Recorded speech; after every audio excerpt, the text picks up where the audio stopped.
came in to hear the last part of the testimony by the young lady who spoke so passionately about her right to be in control of her life and her body.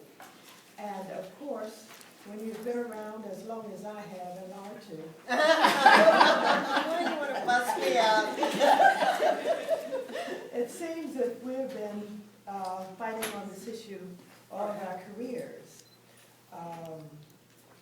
And it's quite unfortunate that we get to a point in time where we're trying to advance healthcare reform, and we find that once again, the abortion issue is being visited upon legislation that's designed to provide comprehensive universal health care for all of Americans.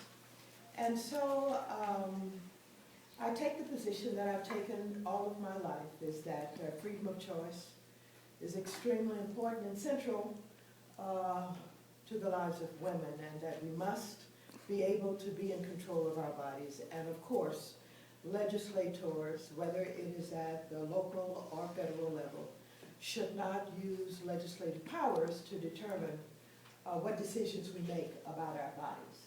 Now, having said that, allow me to share with you some of my concerns. As I have worked with this issue over the years, and I have seen changes come about, not so much, on the issue. We've been fighting various iterations of trying to interfere. I'm looking now at communities and what's happening with birth rates, et cetera, et cetera. One of the things we have to understand is, and not ignore, is that there is a debate in the African American community about the fact that we have slowed the growth of unwanted pregnancies, and that we have fewer and fewer babies that have been born, period. I don't know what the percentages are now. But that there are those who are now talking about the fact that we should be supporting the idea that it's all right to have children. People have to understand that we've never been against people having children. We're against people not being able to make that decision for themselves. Mm-hmm. And so I think we have to define and clarify who we are and what we're trying to do.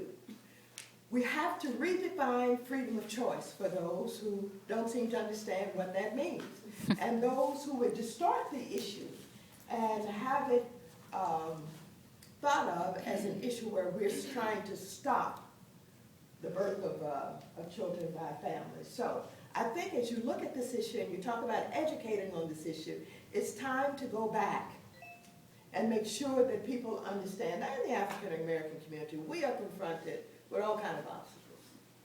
First of all, we have the church. We have the church.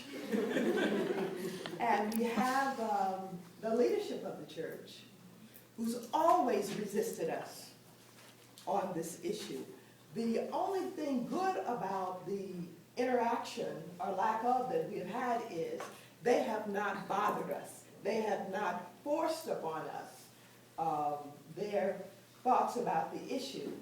And as long as we have not tried to force it on them, we've been able to get along. Now, you have to consider how this thing plays out in different cultures and how to deal with it. Those people who come from communities where, the families are Catholic, you have to deal with the issue in perhaps different ways than we even have to deal with it in the African American community. We have to figure those things out.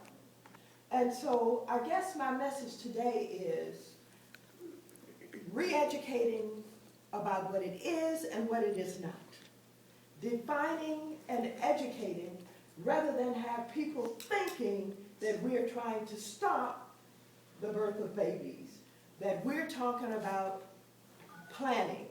And when we talk in our community about planned pregnancies, we get over the information a lot better way than even if we mention the word abortion. And so I want you to think about how you do it. I want you to think about what has happened up until this point, where we are in all of this, and how you educate in your various communities and cultures on the issue. That's about it. Thank you very much.